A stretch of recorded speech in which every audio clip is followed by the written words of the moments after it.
বিসমিল্লাহির রহমানির রহিম। আমি মোহাম্মদ জমশের আলী, লুব্রিকেন্টস ইম্পোর্টার অ্যাসোসিয়েশনের নবনির্বাচিত সভাপতি হিসাবে শপথ করিতেছি যে আমি lubricant importers association of Bangladesh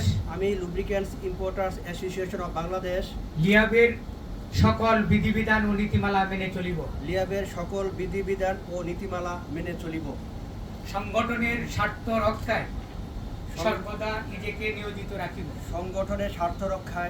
সর্বদা নিজেকে নিয়োজিত রাখব। আবেগের বশবর্তী হয়ে সংগঠনের স্বার্থ পরিপন্থী কোনো কাজ করিব না।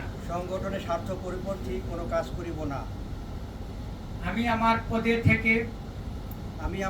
থেকে সবসময় দায়িত্ব পালনকালে সংগঠনের উন্নয়ন ও স্বার্থ রক্ষায় আমার উপরে অর্পিত দায়িত্ব ও কর্তব্য সততা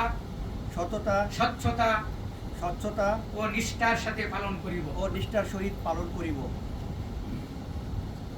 আমি সজ্ঞানে সুস্থ শরীরে উপস্থিত হয়ে এই শপথনামা পাঠ করিয়া স্বাক্ষর করিলাম।